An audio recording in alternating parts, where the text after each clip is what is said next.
Monastery Taylor Swift Spear, the Eras Tour. Yeah, I've already had the whole secret lair designed. I've talked about this for ages. I'm ready. If Taylor wants to do it. Taylor, if you're out there listening, I want to work with you. So you let me know. You've got Wildest Dreams. Jump on that. You've got Monastery Swift Spear, Swiftfoot Boots. Like I'm just saying, the list goes on. Call me up.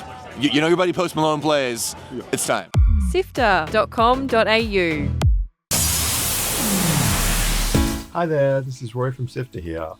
The SIFTER team was in Melbourne recently for PAX Australia, and we had an opportunity to speak with Gavin Verhey. He's the principal designer of Magic the Gathering at Wizards of the Coast. He's also the lead designer on the wildly popular Final Fantasy set. So we had a chance to ask him about the notorious Vivi card. We also pitched quite a few wild crossover ideas to him, just to see what his appetite would be. So if you're a fan of Magic the Gathering or Final Fantasy, you won't want to miss this episode of Lightmap. Join the SIFTER community on Discord at sifter.com.au/Discord. This is Roy from SIFTER. We're here at PAX Australia. We're talking to Gavin Verhey, the principal designer of Magic the Gathering. And we're going to ask him a bunch of questions as quick as we can. We've only got 15 minutes. Let's go. I love good rapid fire, so let's do it. Yeah. How not sorry are you about the design of Vivi, especially now that you feel a little bit vindicated that there's been some tournament results, and while it might be a problematic card and may still need to be banned, it is beatable, especially by my favorite deck, Mono Red. So one of my favorite things is find like a really good package for a character that makes people really excited. And so when I made Vivi, it was awesome when we did the initial previews. Everyone was super excited about the card. I think it is very fun to play with, which is great. Unfortunately, I think it is a little bit too strong, and I wish in retrospect I'd made it a little bit weaker. We talked a lot about the details on this card and if it should tap or when the trigger should happen to make the mana. And maybe we ended up at the strongest possible version. We probably could have gone a little bit further down. But, it is really exciting and a card that a lot of players love. They've enjoyed their commander decks and so on. So I would change it if I could. But, I'm glad people enjoy the card a lot as is. And Final Fantasy IX is my favorite game. So, hey, at least it's a banger from that one. Is that also your favorite character in Final Fantasy? In all of Final Fantasy, it's definitely one of my favorite characters for sure. I mean, it's a cool black mage with a fun story. He's kind of the heart of the story of Final Fantasy IX, and I really like that character. I will say, Six is one of my other favorites, and I love Terra and her story as well. Cool.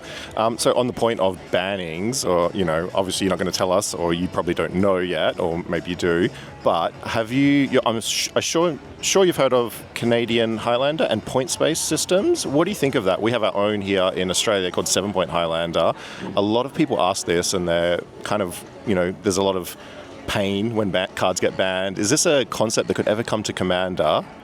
Yes, the point systems have a lot of interesting stuff around them. We've looked at them a ton. I think they can work very well for granular, like one-on-one formats. Canadian Highlander, 7 Point, where it's very clear what cards should be pointed, how strong they are, what your objective of the game is, trying to smash your opponent and destroy them. And also for an audience who's very invested, right? Points are very easy to wrap your head around if you're a very invested player and are willing to look through the list and dig through things. With Commander, we investigated points lists for Commander. But there's a lot of challenges. First of all is the idea that different people want to play at different kind of levels of play, and different cards are very strong at very different levels. Some cards are only strong at the higher levels or lower levels, and so on.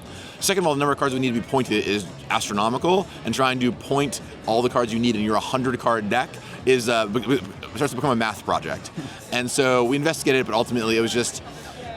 It was not going to work out. Plus, a lot of commanders are very synergy focused, and so we can hit we can put the Smothering Tides and Heuristic Study on there, but how many points do they have? What is the granularity level? It's so hard to get that right and get that into a satisfying place.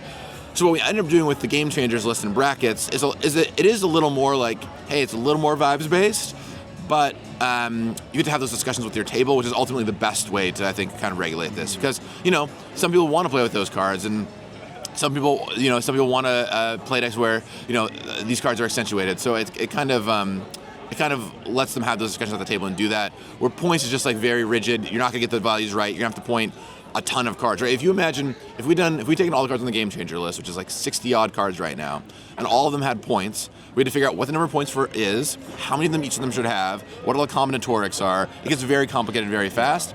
And our number one rule is, if doing this feels like homework, people aren't gonna do it. And so we have to try and avoid making it being too homeworky. All right, that's fair. Have you heard of 7 Point Highlander, the Australian format? Have you ever played it? Not only have I heard of it, I've played it substantially. Yeah, in my previous visit to Australia, I've always ended up somewhere, one way or another, in a 7 Point room. And I think it's quite fun. I really like it. I've played a lot of Canadian Highlander. Of course, I live closer to Canada, and also Australian Highlander. I love one-on-one Highlander formats. I've always really enjoyed the variants it offers, so this is great for me. Cool, awesome.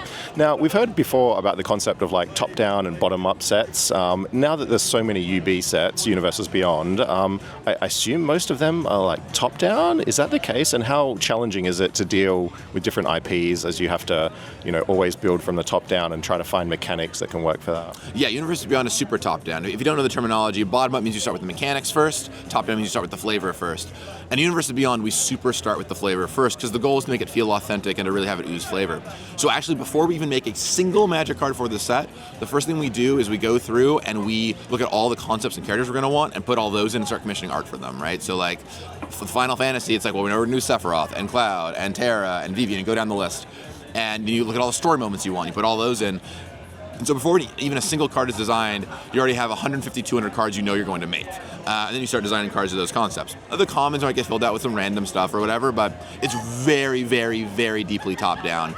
A lot of Magic sets these days are that too, right? A lot of them start as like, hey, we want to do Victorian horror, or we want to do, whatever, the Greek myth. Let's design based on that. So we actually do a lot of that in Magic too anymore, but UB is supercharged that. Yeah. You're working with these partners to make Universes Beyond. Obviously they trust you with the mechanics, you're wizards, you're the best at it, but do they have a lot of concerns that you might make like one of their favorite stars, like unplayable, get labeled like that? Do they have like briefs to you saying like, this character must be the best card, must be pushed? No, yeah, they don't get to control the game design part of it at all. So we get to choose what the power level of the cards are, what they do, all that kind of stuff. We always welcome feedback, so if we show them the cards and they're like, hey, if they play Magic, hey, here's our thoughts on them. We're happy to look at them. Final Fantasy is a good example where I showed all the cards to the team. We went over and played with them, and they sent me a ton of feedback. And I took some of their notes in, took some of them, didn't take some of them. But ultimately, everyone trusts game design is our domain, and we're going to do a good job. Now, of course, we want the most popular characters to often be, mythic rares and things like that because we want them to be these really splashy cards players can go and own. For the most part, there are some exceptions. But that's not imposed on us by them at all. We get to choose what we do. The flavor is a little bit different, right? With the flavor, we write all of the flavor, grab the quotes we need for flavor text or so on, and then we run it all by them, right? And they can ask for tweaks or veto it or whatever, because they're ultimately the masters of the flavor. But we are the people that keep the rules, text, and abilities. So no one is telling us, hey, you got to make Sephiroth busted or whatever. We're just like, they just trust us to do it. That is great to know. So I also heard that you're an English literature major. Is that the case? Yeah, creative writing. Yeah. Poetry. Poetry, okay. Well, so now that UB has kind of cracked open this concept that standard can include all sorts of things in a kind of, not in a coherent narrative kind of sense, in the sense that, Spider-Man is hanging around with Chandra and that kind of thing. Have you ever considered tapping the public domain for literature? And if so, is there anything particular that you would pick? There's obviously Alice in Wonderland, Wizards of Oz, that kind of stuff. Yeah, we've talked about it as an option. It's like there's a lot of good stuff there. Sherlock Holmes, a lot of that is public domain. Frankenstein is a book I read 5 times in college, so I know it front to back. Maybe someday we could get there. We saw that a little bit already, right? With in Innistrad Midnight Hunt or Crimson Vow, we did the Dracula tie-in, right? So certainly not impossible. I could imagine doing that someday. I don't know that we want to do like public domain world. That's his own thing. But I can imagine someday we tap into that, especially for like a secret lair. I don't know that any of these would hold the whole set on their own, but a secret lair like this could be totally possible. But who knows what the future holds? I think these things are so iconic. It's always on the table. Awesome.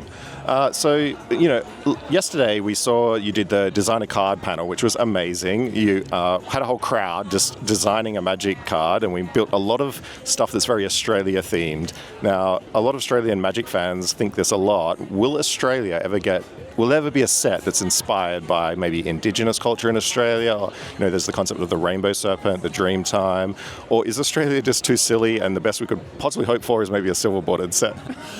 No, so my theory with Magic, like my goal is to make Magic last as long as possible, make it last forever. I want Magic to be still going when I'm dead, right? And to do that, you have to go through a lot of themes and keep a lot of different set options available. So I really feel like when it comes to Australia and pieces of it, it's only a matter of time until you see a set that have a lot of pieces of Australian culture. Now, I wouldn't be surprised if it ends up like sort of a hybridization of a couple different things, right? In the same way that Ixalan hybridized a few different things. But I think there's absolutely great pieces of the culture here that could turn into really authentic things in Magic. I also think that there's a lot of work to be done with the Aboriginal communities here and things like that. Maybe some secret lairs featuring their artwork, something like that could happen if it's for like a charitable cause, right? So there's some options like that could be the case. I don't control any of that, but if someone says, hey, you're going to make a set partially inspired by pieces of Australia, hey, I've been here, sign me up, I'm ready. There's a lot of, the thing that I'll say, there's so many cool animals and wildlife here too that we've never really seen on a lot of Magic cards, right? Your kangaroos, your bin chickens, everything. Yeah. There's a lot of fun stuff we could do, and so maybe someday. Yeah, drop pairs, right, of course. Awesome. All right, just to wrap up, we're just going to ask you some rapid fire questions about potential universes beyond sets. Sifter teams come up with a bunch of them, and you just tell us on a scale of 1 to 10 how keen you would be to work on these. Okay. 1 is like, give it to Mark Rosewater, and 10 is like, you really want to do this? This is my personal opinion. Yeah. So right. We'll start off with Bluey. Universes beyond Bluey. Bluey I think would make more of a secret lair than a mainline set. I love Bluey; it's super great. But I'll leave that to the people who have kids. So because I feel like they probably are a little more invested than I am. I'll say. So I don't know. What is it? 1 through 10? You said 1 to 10. I'll give it like a 3. A 3. Yeah. Okay, so I assume the same would be for Sesame Street, Elmo's Revenge. Sesame Street, Elmo's Revenge.